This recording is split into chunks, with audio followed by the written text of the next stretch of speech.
মুসলমান ভাইরা আমার, আপনারা বলুন তো দেখি, এই পৃথিবীতে যার কেউ নাই তার কি আছে? জোরে বলেন। পিতা মাতার প্রতি শুধু মহব্বত করলে হবে না, শ্রদ্ধাও করতে হবে। শুধু শ্রদ্ধা না, বরং মহব্বতও করতে হবে। শ্রদ্ধা যেহেতু করতে হবে, তাই তাদের নাম ধরে ডাকা যাবে না। অনেক জায়গায় আছে পিতা মাতার নাম ধরে ডাকে কিছু বেয়াদব সন্তানাদি আছে। শ্রদ্ধা যেহেতু করতে হবে, তাই তাদের নাম ধরেও ডাকা যাবে না। এমনকি তাদেরকে তুমি বলে ডাক দেওয়াটাও ঠিক হবে না। তুই বলে বলা তো দূরের কথা। রংপুর জেলাতে যাবেন, দেখবেন সেখানে তারা পিতা মাতাকে তুই বলে ডাকে। ওটা তাদের অভ্যাস হয়ে গেছে। তাদেরকে তুমিও বলা ঠিক হবে না, এটি উচিত হবে না। তো মোহতারাম হাজিরিন, আপনি তো আপনার বসকে নাম ধরে ডাকতে পারেন না, পারেন? জোরে বলেন, পারেন? পারেন। তুমি বলে ডাক দিতে পারেন? সেটাও পারেন না। তাহলে আপনার পিতা মাতা বসের চাইতে ছোট না বড়? কি পরিমাণ বড়? অনেক বড়। তো আপনার বস ছোট, তার নাম ধরে যদি আপনি ডাকতে না পারেন, তাহলে আপনার পিতা মাতার নাম ধরে কেমনে ডাকেন? আপনার বস আপনার পিতা মাতার চাইতে ছোট, আপনি তাদেরকে তুমি বলে ডাক দিতে পারছেন না, তাহলে আপনার পিতা মাতাকে তুমি বলে ডাক দিবেন কেমনে? এটা ঠিক হবে না। এরপরে পিতা মাতার হুকুম মানতে হবে। কি মানতে হবে বলেন? হুকুম মানতে হবে। তবে এর একটা সীমা আছে, লিমিট আছে। কতটুকু? যতক্ষণ পর্যন্ত আমার আব্বার হুকুম আল্লাহ হুকুম বিরোধী না হবে, ততক্ষণ পর্যন্ত আমি আমার আব্বার হুকুম মানতে পারবো। যতক্ষণ পর্যন্ত আমার আম্মার হুকুম আল্লাহ হুকুম বিরোধী না হবে, ততক্ষণ পর্যন্ত আমি আমার আম্মার হুকুম মানতে পারবো। যখন আমার আব্বার হুকুম আল্লাহ হুকুম বিরোধী হবে, তখন আমি আমার আব্বার হুকুম মানতে পারবো না। যখন আমার আম্মার হুকুম আল্লাহ হুকুম বিরোধী হবে, তখন আমি আমার আম্মার হুকুমও মানতে পারবো না। আমি প্রথমেই বলেছি, বসের চাইতে পিতা মাতার মান্য করা, পিতা মাতাকে শ্রদ্ধা করা, তার হক বেশি। বসের চাইতে সব গুণে পিতা মাতাকে মান্য করতে হবে, মহব্বত করতে হবে। বসের চাইতে তারা বড়। তো পিতা মাতা অনেক বড় বসের চাইতে। সেই পিতা মাতার হুকুম যদি আল্লাহ হুকুম বিরোধী হয়, তাই যদি না মানা যায়, তাহলে আমার কোন বস যদি আল্লাহ হুকুম বিরোধী কোনো কথা বলে, আমার বসকে মানা যায়? একটু জোরে বলেন। আমার কোন পীর সাহেব যদি আল্লাহ হুকুম বিরোধী কোনো কথা বলে, আমার পীর সাহেবকে মানা যায়? এমনকি আমার কোন নেতা যদি আল্লাহ হুকুম বিরোধী কোনো কথা বলে, আমার নেতাকেও মানা যায় না। কথা বলেন ঠিক কিনা? মুসলমান ভাইরা, আমার লম্বা কথা বলতে চাই না। আব্বার হুকুম কত দূর পর্যন্ত মানতে হয় এ বিষয়ে আমি আপনাদের সামনে একটা হাদিস শোনাইতে চাই। হযরত আব্দুল্লাহ ইবনে ওমর রাদিয়াল্লাহু তাআলা আনহু একদিন পয়গম্বরের দরবারে এসে বলতেছেন, ইয়া রাসূলুল্লাহ, আমার পিতা ওমর আমার স্ত্রীকে আমার কাছ থেকে দূরে সরাইতে বলে, অথচ আমি আমার স্ত্রীকে সাংঘাতিক ভাবে মহব্বত করি। ইয়া রাসূলুল্লাহ, তাছাড়া আমার স্ত্রী পর্যন্ত শরীয়ত বিরোধী কোনো কাজও করে নাই। ইয়া রাসূলুল্লাহ, আপনি বলুন আমি এই ক্ষেত্রে কি করতে পারি? পয়গম্বর তখন ডেকে ডেকে বলে দিলেন, তুমি তোমার আব্বার হুকুমকে মেনে নাও। মুসলমান ভাইরা আমার, যেই জায়গায় স্ত্রী শরীয়ত বিরোধী কোনো কাজও করে নাই, স্ত্রী কোনো দোষ পর্যন্ত করে নাই, কিন্তু হযরত ওমর তাকে কোনোভাবেই মেনে নিতে পারতেছেন না।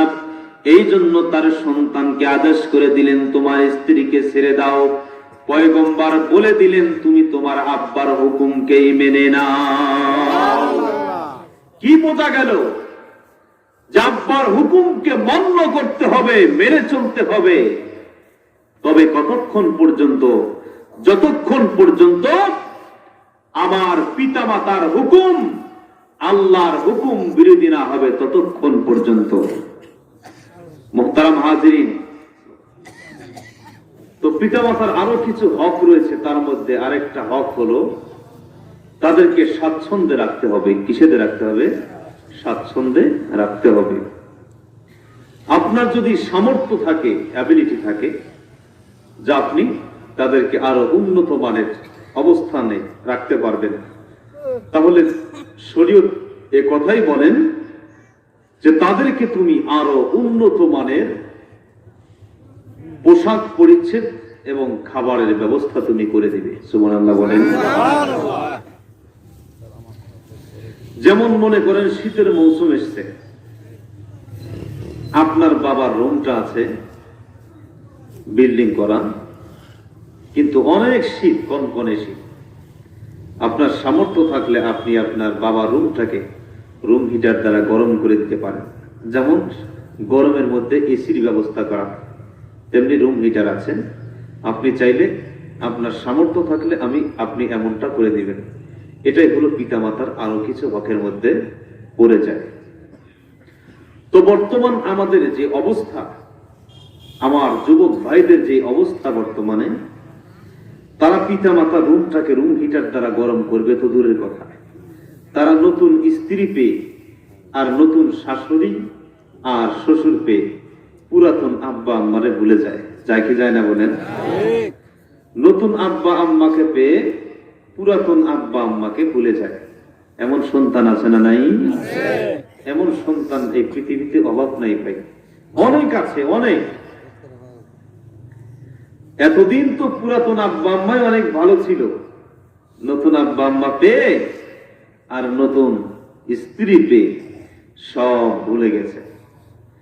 চাকরি করে দেখবেন বাইপাস রাস্তা দিয়া শ্বশুর বাড়িতে চলে যায়, ফোন করে বলে চাকরি করি, ছুটি পাই না, 2-3 দিনের ছুটি পাই, তোমার ওখানেই যাব নাকি এখানেই আসবো, এ ধরনের কথা বলে। বলে কি বলে না? বলে। তো মুহতারাম হাজিরিন, এমনও সন্তান আছে যারা পিতামাতার খেদমত করবে তো দূরের কথা, তার স্ত্রীর কথা মতো পিতামাতার উপরে টর্চারিং করে। করে কি করে না? করে। তারা বন্ধুকে আপন মনে করে আর তারা বাপকে পর মনে করে। নবীজি লম্বা একটি হাদিসের মধ্যে কিয়ামতের 10-15টি আলামতের মধ্য থেকে এটি একটি আলামতের কথা বলেছেন। যখন সন্তান তার বন্ধুকে আপন মনে করবে, তার বাপকে পর মনে করবে, বুঝতে হবে কিয়ামত আর বেশি দূরে নয়, বরং কাছে চলে এসেছে। কিয়ামত বেশি দূরে নয়, বরং খুব কাছে চলে আসছে। এখন সন্তান তার বন্ধুকে আপন মনে করে, তার বাপকে পর মনে করে, নিজের স্ত্রীর কথা মতো তার মা বাবার উপরে টর্চারিং করে, বিভিন্ন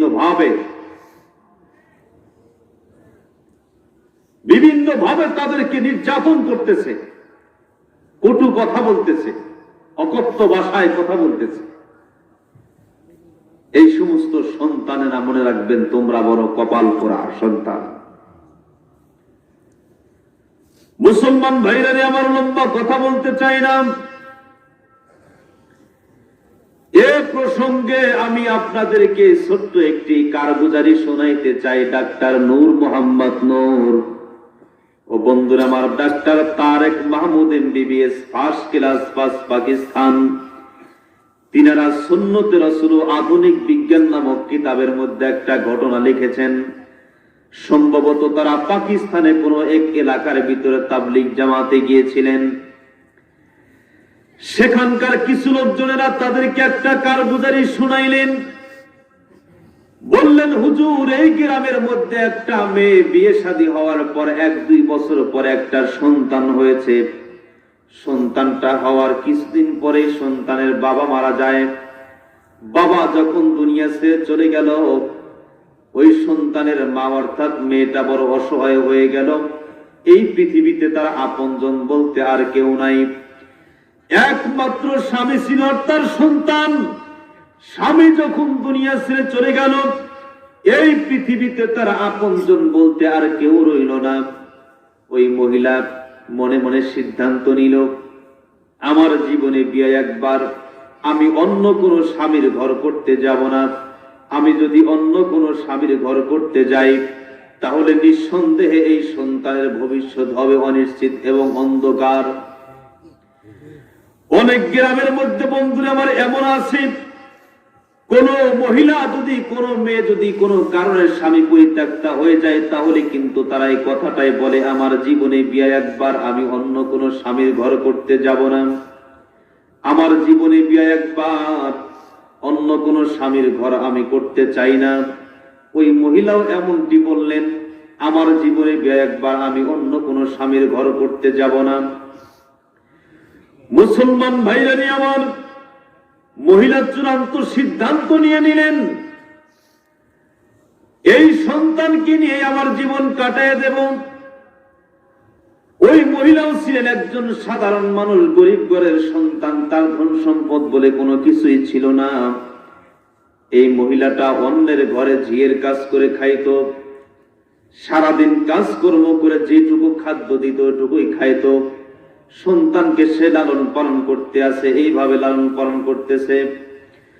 এক পর্যায়ে সন্তান যখন বালেগ হয়ে গেল, সন্তানকে যখন বিয়ে করানোর মতো সময় হয়ে গেল, মা কি করলেন, সন্তানকে তার নিজের চোখ দেখে একটা ফুটফুটে সুন্দরী একটা বউ এনে দিলেন।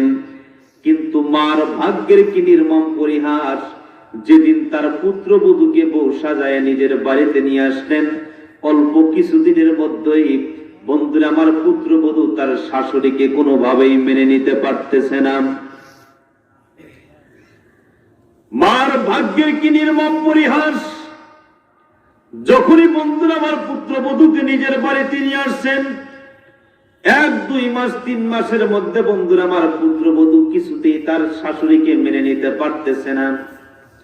ওই সন্তান তো ছিল একজন গরিব ঘরের সন্তান, তার অর্থ সম্পদ বলে কোনো কিছুই ছিল না। গ্রামের ভিতর থেকে বন্ধুরা আমার কৃষকের কাছ থেকে আখের জমি খরিদ করে নিয়ে বাজারে পিস পিস করে বিক্রি করত। সারাদিন হাড় ভাঙা পরিশ্রম করিয়া যখন সন্ধ্যাবেলা বাড়িতে আসতেন, আসার পরে দেখতেন তার স্ত্রী এবং মার মাঝে ঝগড়া আর বিবাদ, তাদের মাঝে কথা কাটাকাটি হয়। এইভাবে চলতে চলতে আরো 2-1 সপ্তাহ চলে গেল। এক পর্যায়ে বন্ধুরা আমার সন্তান তার স্ত্রীকেও বকাঝকা করে, তার মাকেও বকাঝকা করে। এইভাবে আরো 1-1.5 মাস চলে গেল। কিন্তু হঠাৎ করে সন্তানের ভিতরে চেঞ্জ হয়ে গেল। এখন সন্তান তার মাকে বকাঝকা করে, তার স্ত্রীকে আর কোনো কিছুই বলে না। এইভাবে বন্ধুরা আমার চলতে চলতে আরো 1-1.5 মাস চলে গেল। একদিন হঠাৎ করে বাড়িতে আসার পরে দেখে তার স্ত্রী বাড়িতে নাই। মাকে জিজ্ঞাসা করে, মা তোমার পুত্রবধূ কই? মা তখন চোখের পানি ছেড়ে দিয়া বলতেছে, বাবা তোর স্ত্রী কোথায় গেছে আমি জানি না। সন্তান তার মাকে অকথ্য ভাষায় গালিগালাজ করে চলে গেল শ্বশুর বাড়িতে। যাওয়ার পরে দেখি স্ত্রী সেই বাড়িতে আছে। জিজ্ঞাসা করলো, তুমি আমার বাড়ি থেকে কেন চলে আসছো? স্ত্রী তখন জবাব দেয়, যতক্ষণ পর্যন্ত তুমি তোমার মার বিচার না করবা, ততক্ষণ পর্যন্ত আমি তোমার বাড়িতে যাব না। স্বামী তখন ডেকে বলে, কি ব্যাপার, তুমি আমার মার বিচার করতে বলতেছো, মানে কি আমি বুঝলাম না। আমি তো প্রত্যেক দিন তোমার কথা মতোই আমি আমার মাকে চরম ভাবে বকাঝকা করি, তুমি আজকে আবার বিচার করতে বলতেছো, এর মানেটা কি আমি তো বুঝলাম না। স্ত্রী তখন জবাব দেয়, তোমার মাকে শুধু মৌখিক ভাবে বললে হবে না, যতক্ষণ পর্যন্ত তুমি তোমার মাকে শারীরিক আঘাত না করবা, ততক্ষণ পর্যন্ত তোমার মা সোজা হবে না। মুসলমান ভাইরা আমার, স্বামী তখন কি করলো? তার স্ত্রীকে বলল, ঠিক আছে চলো যাই, সংসারটা নষ্ট করতে চাই না, তোমাকে রাখতে হলে যদি আমার মাকে মারতে হয় তবু আমি রাজি আছি। এক পর্যায়ে সন্তান তার স্ত্রীকে নিয়ে যখন বাড়িতে আসলো, বৃদ্ধা মা ঘরের ভিতরে শুয়ে পড়েছে। সেখান থেকে মাকে বন্ধুরা আমার ঘর থেকে বের করে তার বৃদ্ধা হাড্ডির উপরে বন্ধুরা আমার আঘাত বসায় দিল।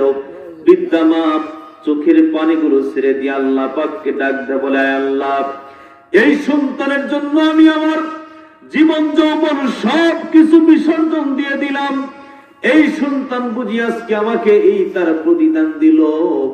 এইভাবে বন্ধুরা আমার আরো কয়েক সপ্তাহ চলে গেল। সন্তান এমন আচরণ করার কারণে মা তার সন্তানের কাছেও কোনো কিছু চায় না, তার পুত্রবধূর কাছেও কোনো কিছু চায় না। চলতে চলতে একদিন আবার সন্তান বাজার থেকে আসার পরে দেখে তার স্ত্রী বাড়িতে নাই। মাকে জিজ্ঞাসা করে, মা তোমার পুত্রবধূ কই?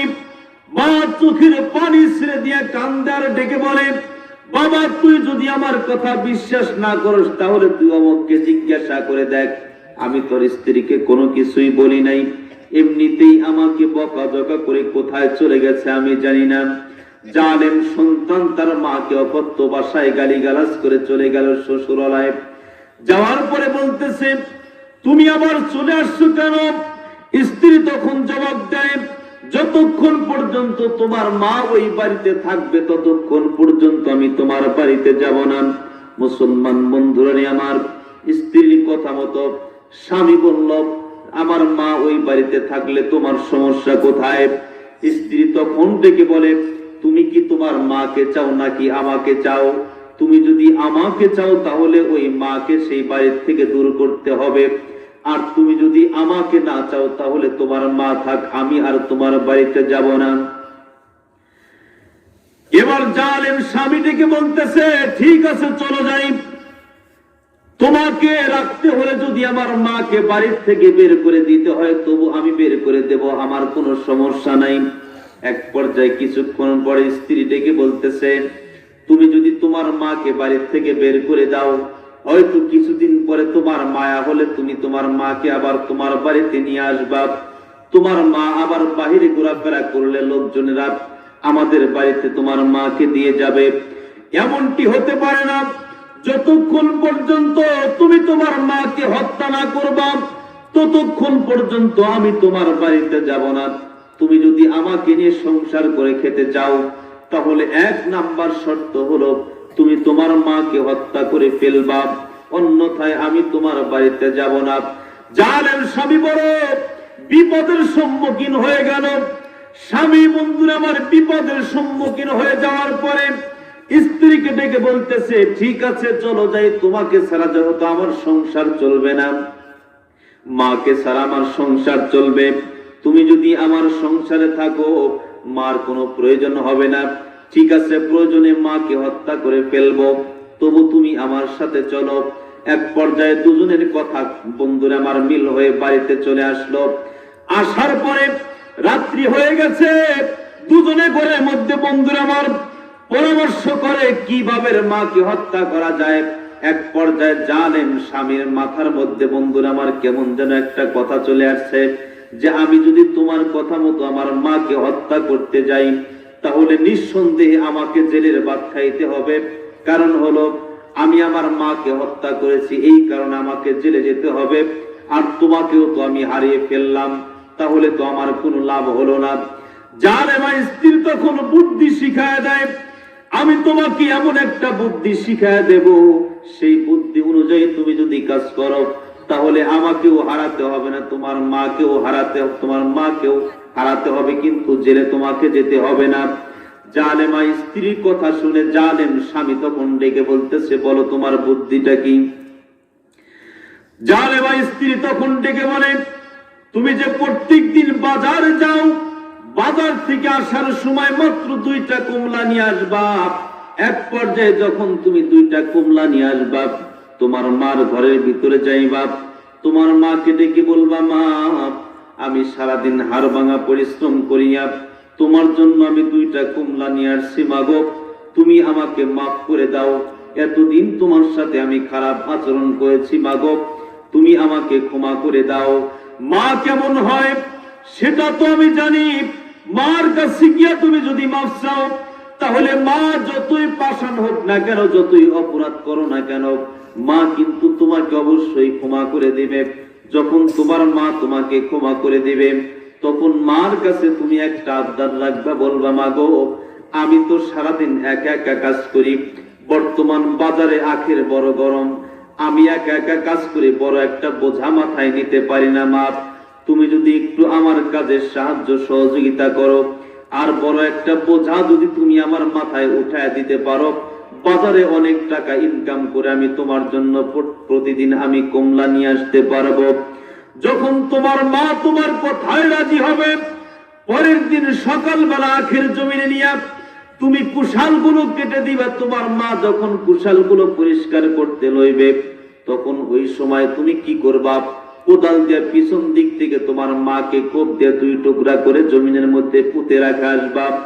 এলাকাবাসী যদি তোমাকে জিজ্ঞাসা করে, বলবো কোথায় চলে গেছে, আমরা তা তো তার কোনো খবর জানি না। ও মুসলমান, জালেমা স্ত্রী যখন বুদ্ধিগুলো শিখায় দিল, সকালবেলা কি করলো, জালেম স্বামী চলে গেল বাজারে। সারাদিন বন্ধুরা আমার বাজারে থাকার পরে সন্ধ্যাবেলা আসার সময় 2টা কমলা নিয়ে আসছে। বৃদ্ধা মা সারাদিন বন্ধুরা আমার ঘরের ভিতরে একা একা থেকে কোনো কিছু খায় নাই, কোন রকম বিছানায় যখন পিঠ লাগাইছে এমনিতেই ঘুমায় গেছে। বৃদ্ধা মা যখন ঘুমায় গেছে, জালেম সন্তান কি করলো, মার ঘরের দরজার সামনে গিয়া ডাক দেয়া বলতেছে, মাগো তুমি একটু দরজাখানা খোলো মা, তোমার সাথে আমার কিছু কথা আছে। ভিতর থেকে মা জবাব দেয়, বাবা সকাল হলেই আমি তোর বাড়ি থেকে চিরতরে বিদায় নিয়ে চলে যাব, আর কোনোদিন তোর বাড়িতে আসবো না বাবা।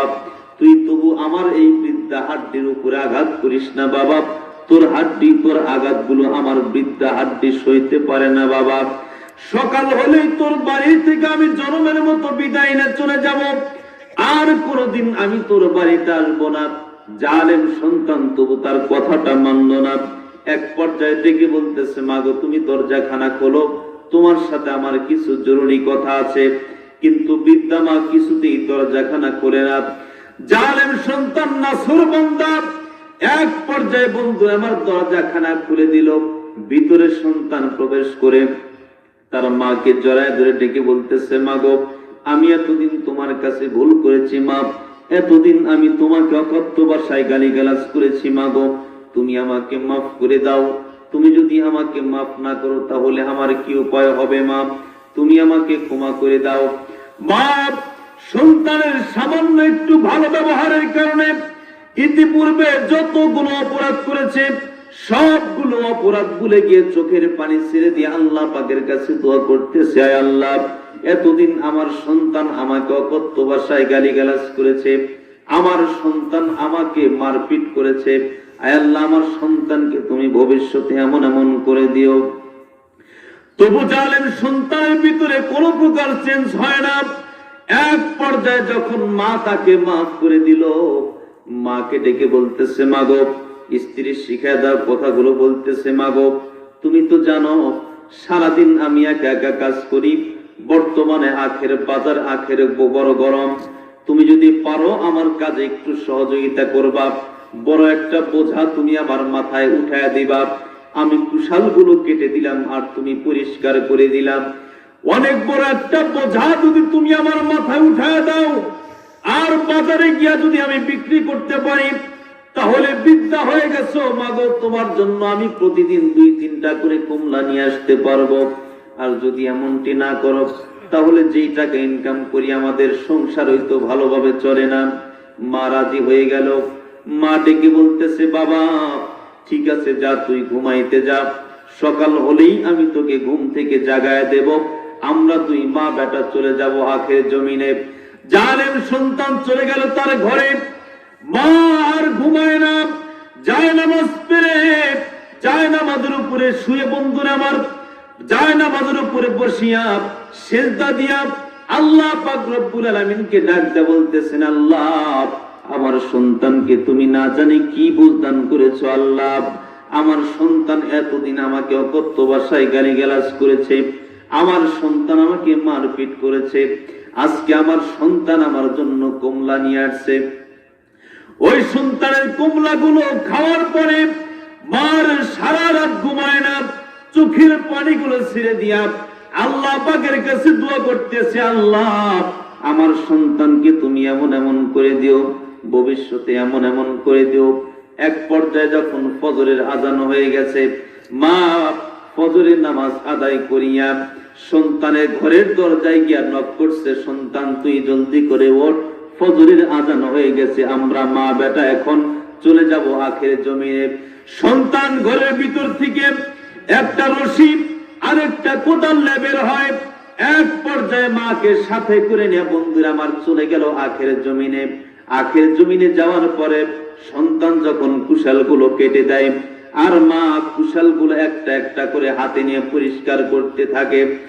এক পর্যায়ে কুশালটা হাতে নেওয়ার জন্য যখন উপর হয়েছে, পিছন দিক থেকে সন্তান বন্ধুরা আমার কোদালটা হাতে নিয়ে যখন এরকম করে দাঁড়ায় গেছে, মাকে কোপ দিবে, হাতে যখন কোদাল হাতে নিয়ে দাঁড়ায় গেছে, এরকম ভাবে যখন দাঁড়ায় গেছে কোদালটা মারবে তার মার মাজার উপরে, এমন সময় আমার আল্লাহ পাক রব্বুল আলামিন এই জালেম সন্তানের পুরা বডিটাই পাথরের মতো শক্ত বানায়া দিয়েছে।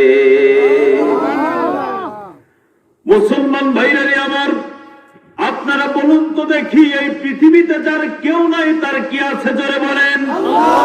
এই পৃথিবীতে যার কেউ নাই তার আল্লাহ আছে। ও মুসলমান, এই মহিলার যদিও দুনিয়ার ভিতরে কেউ নাই, কিন্তু আল্লাহ পাক তো অবশ্যই আছে।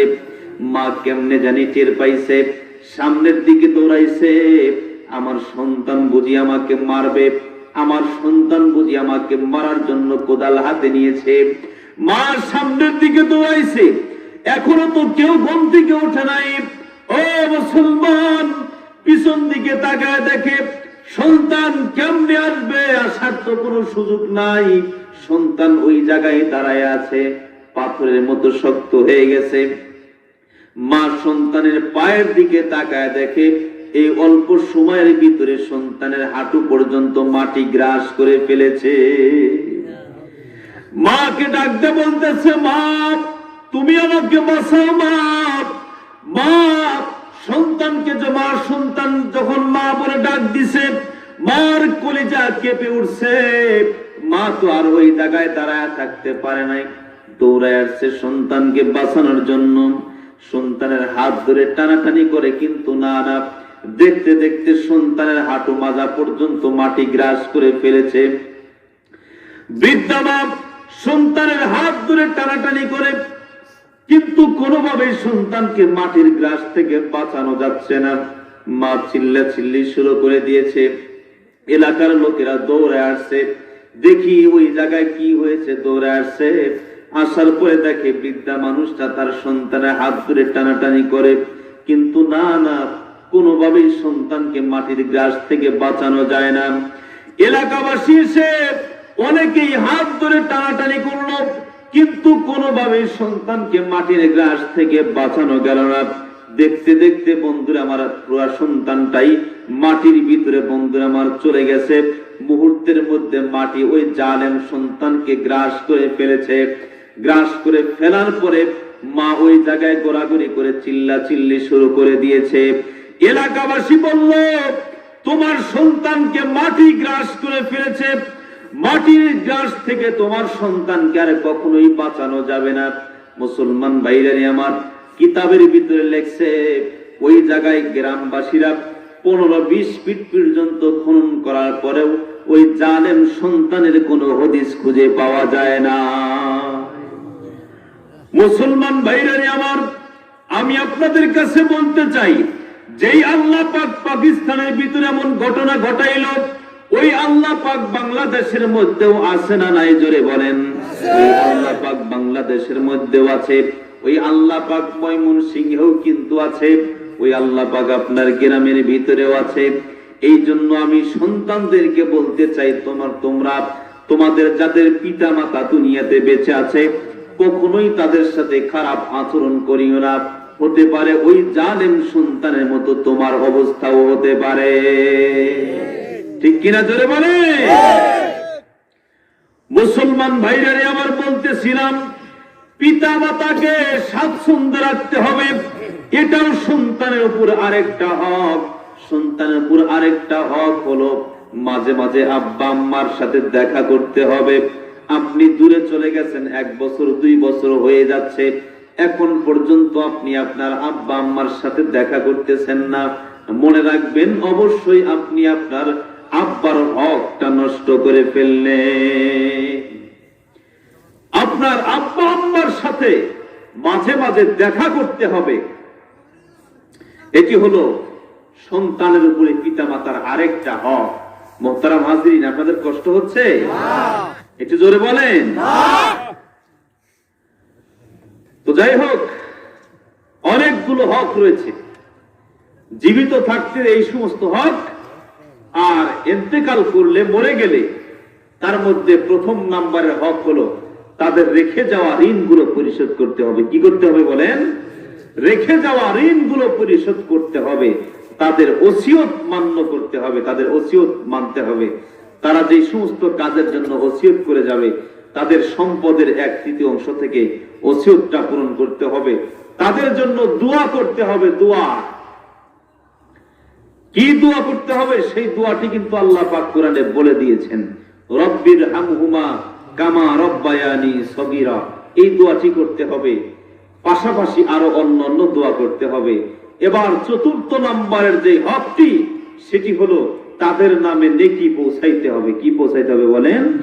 নেকি পৌঁছাইতে হবে। নেকি পৌঁছানোর অনেকগুলো সিস্টেম রয়েছে। কোরআন তেলাওয়াতের মাধ্যমে নেকি পৌঁছানো যায়, দোয়া করার মাধ্যমে নেকি পৌঁছানো যায়, দুরূদ শরীফ পড়লে, আরো অন্যান্য আমল করে দোয়া করলে পিতামাতার কবরে আযাব মাফ হয়ে যায়। কোরআন তেলাওয়াতের মাধ্যমে, জিকির আজকারের মাধ্যমে তাদের কাছে নেকি পৌঁছানো যায়।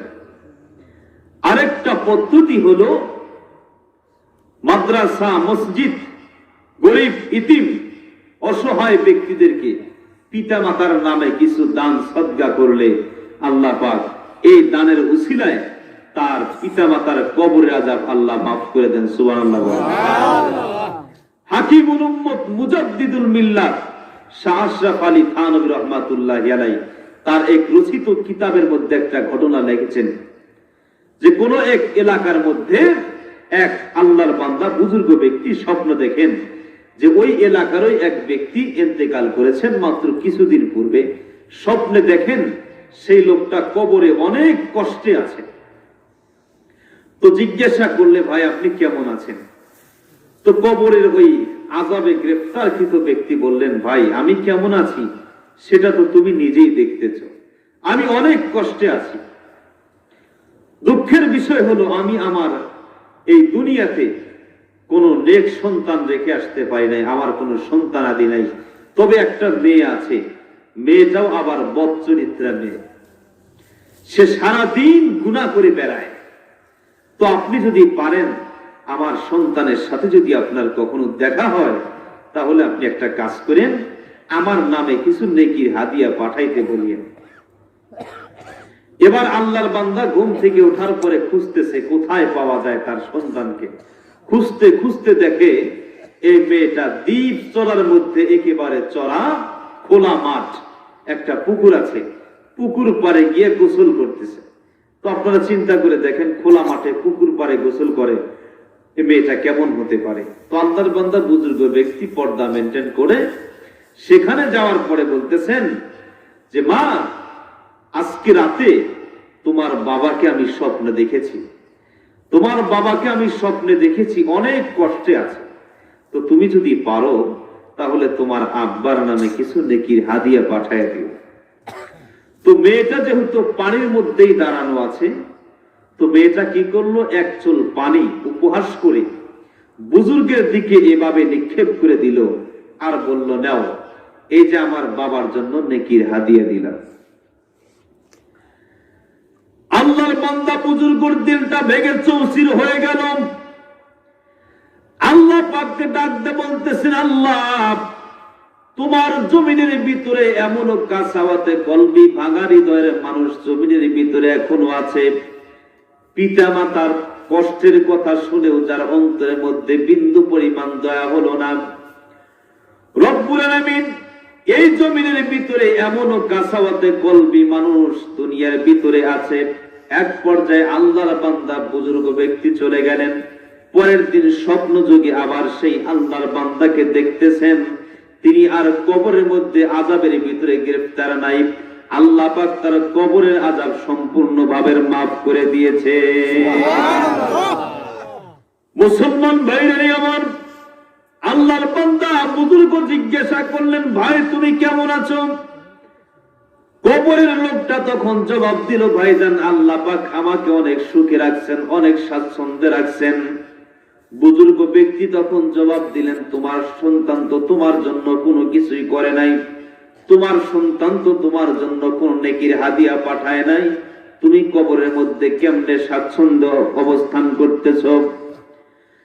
আল্লাহর বান্দা তখন থেকে বলেন, ভাই তুমি কি বলতে চাও বলো? আমার সন্তান আমার জন্য নেকির হাদিয়া পাঠায় নাই, তার মানেটা কি আমি বুঝলাম না। আমার সন্তানটাও আমার জন্য অবশ্যই নেকির হাদিয়া পাঠাইছে, তুমি একটু বিস্তারিত খুলে বলো। আল্লাহর বান্দা বুজুর্গ তখন ডেকে বলতেছে, ভাইজান তোমার সন্তানের কাছে আমি গিয়েছিলাম, তোমার সন্তান আমাকে এক চুল পানি উপহাস করে আমার দিকে নিক্ষেপ করে দিয়েছে। আমি অন্তরের মধ্যে বড় ব্যথা নিয়ে সেখান থেকে চলে আসছি। কবরের ভিতরে ব্যক্তি তখন ডেকে বলতেছে, ভাইজান তুমি তো জানো না আমার সন্তান যে এক চুল পানি নিক্ষেপ করে তোমার দিকে দিয়েছিল, সেখান থেকে একটা ফোঁটা পানি গিয়ে কোথায় পড়েছে তুমি হয়তো জানো না। সেখান থেকে এক ফোঁটা পানি এমন একটা পিপিলিকার উপরে পড়েছে, এমন একটা কীটের উপরে পড়েছে, দীর্ঘদিন যাবৎ পানির পিপাসায় মরতেছিল। যখন এক ফোঁটা পানি তার উপরে পড়েছে, যখন পানির পিপাসা তার দূর হয়ে গেছে, পানিটা পান করার পরে তখন ওই কীটটা আল্লাহ পাকের কাছে দোয়া করতেছে, আল্লাহ দীর্ঘদিন যাবৎ পানির পিপাসায় মরতেছিলাম, এই মুহূর্তে তোমার যেই বান্দা বা বান্দি আমাকে পানি পান করায় আমার তৃষ্ণার্ত দূর করে দিল, আয় আল্লাহ তার কোনো আপনজন যদি কবরের মধ্যে এই মুহূর্তে আযাবে গ্রেফতার থাকে, তাহলে তাকে এই মুহূর্তে তার কবরে আযাব মাফ করে দাও। মুসলমান ভাইরা আমার, কি বোঝা গেল? সামান্য একটা কীটে এক ফোঁটা পানি পান করানোর কারণে তার পিতা মাতার কবর আযাব যখন মাফ হয়ে গেল, তাহলে আমরা যদি মসজিদ অথবা মাদ্রাসায় যদি সাহায্য সহযোগিতা করি আর আল্লাহ পাকের কাছে দোয়া করি, আল্লাহ পাক কি আমাদের আব্বা আম্মার কবর আযাব মাফ করবেন না? অবশ্যই ক্ষমা করে দিবেন। এই জন্য বেশি সময় না নিয়ে, অল্প যেহেতু মানুষ আপনারা আছেন এখানে উপস্থিত, আমি আপনাদের কাছে বেশি সময় না নিয়ে অল্প সময় আপনাদের সাথে আলোচনা করে আমি শেষ করে দিতে চাই।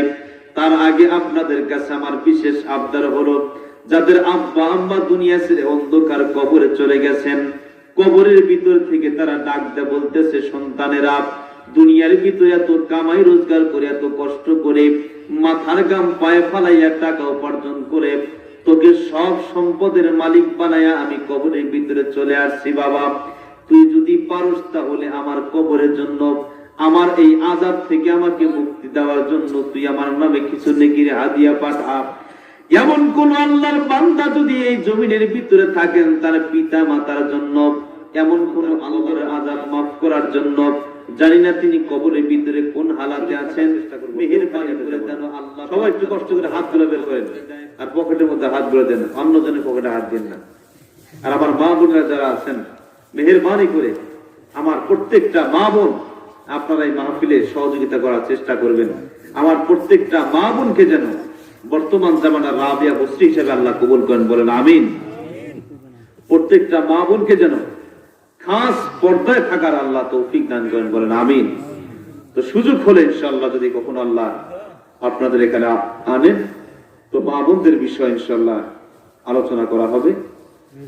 আমরা সবাই ইনশাআল্লাহ শরীক থাকবো, সকলে ইনশাআল্লাহ শরীক থাকার চেষ্টা করব। আল্লাহ পাক যেন আমাদের তৌফিক দান করেন, বলেন আমিন। ওয়া আখিরু দাওয়ানা আলহামদুলিল্লাহি রাব্বিল আলামিন। যারা আমাদের দেশের জন্য, ভাষার জন্য শহীদ হয়েছেন, আমরা তাদের রুহের মাগফিরাতের জন্য দোয়া করব। আমাদের দোয়ার সিস্টেম আর অন্যরা যারা আয়োজন করেছেন তাদের সিস্টেম ভিন্ন। আমরা কোরআন তেলাওয়াতের মাধ্যমে তাদের নামে নেকির হাদিয়া পাঠাচ্ছি। অনেক আছে গান বাদ্যযন্ত্র দিয়ে অনেক কিছু করতেছে, এগুলো আমরা করব না। আমরা সঠিক পন্থায় সহিভাবে তাদের রুহের মাগফিরাতের জন্য আমরা দোয়া করব। আলহামদুলিল্লাহি রাব্বিল আলামিন, আসসালাতু ওয়াসসালামু আলা রাসূলিল কারীম।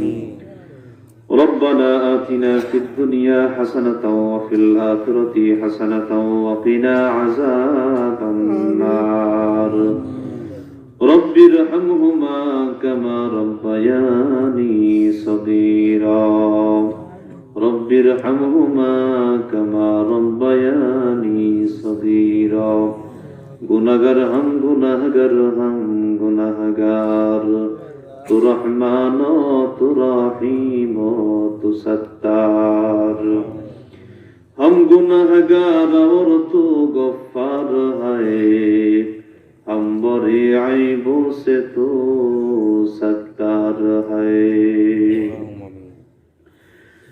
यहाँ हम सब मुसाफिर हैं कब्र आखिर ठिकाना कोई आगे रवाना है कोई पीछे रवाना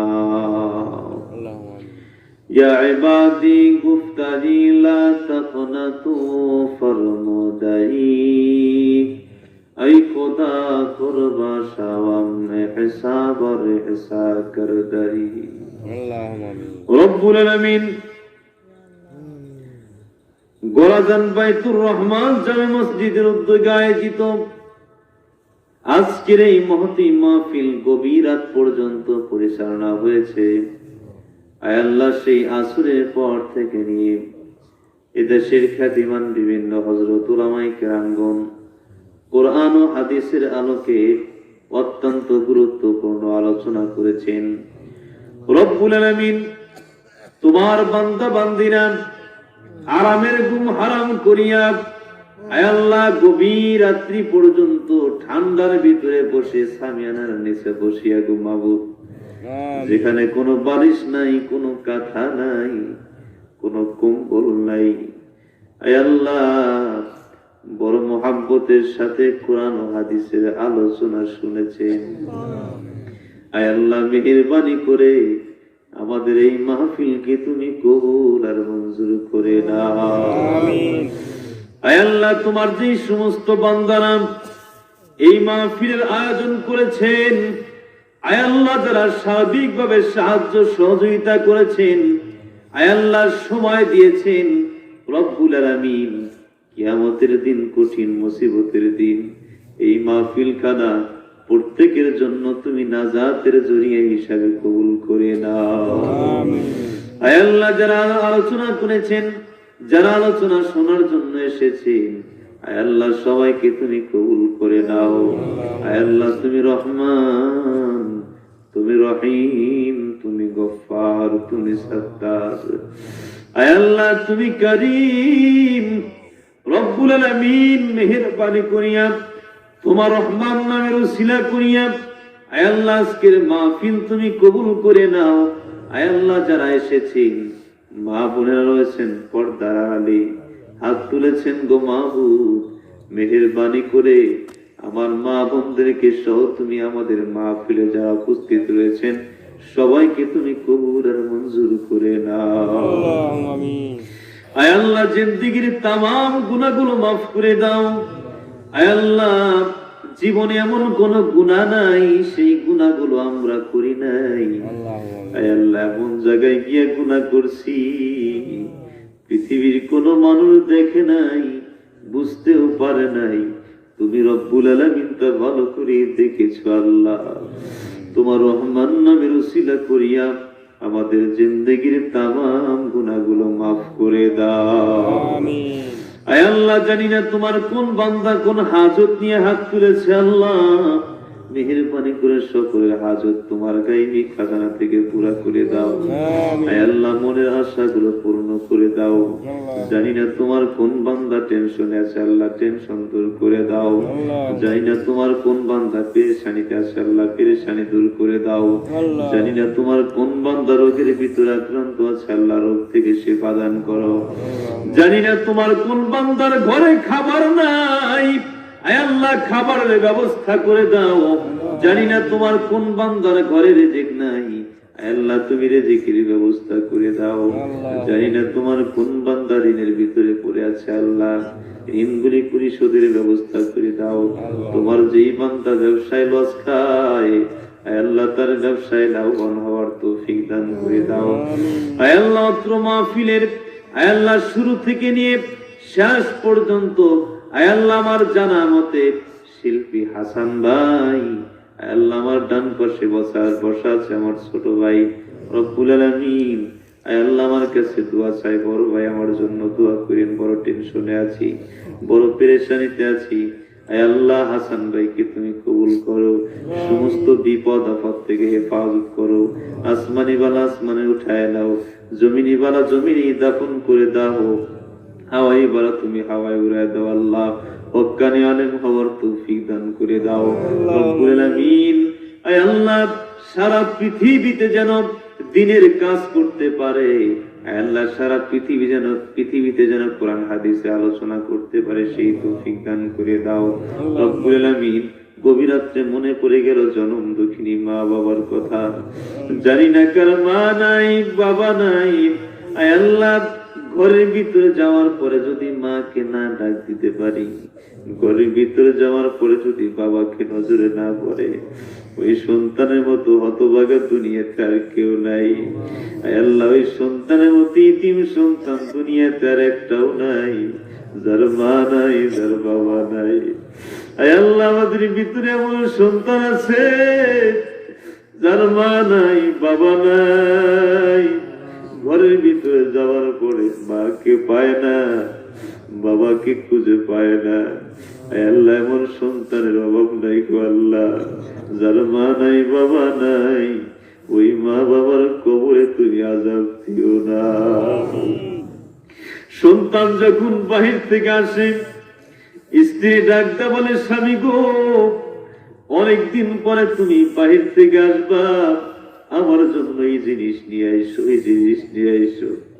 ছোট্ট বাচ্চারা ডাকতে বলে আব্বু তুমি আমার জন্য এই জিনিস নিয়ে আসবে, ওইটা নিয়ে আসবে।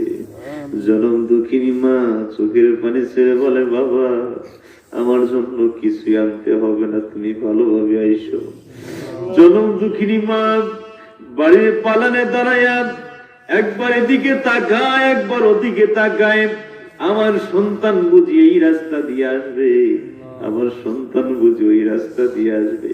সন্তান যখন এক পর্যায়ে বাড়ির ভিতরে চলে আসে, স্ত্রী দৌড়ায় এসে ডাকতে বলে স্বামী গো তুমি আমার জন্য কি নিয়ে এসছো?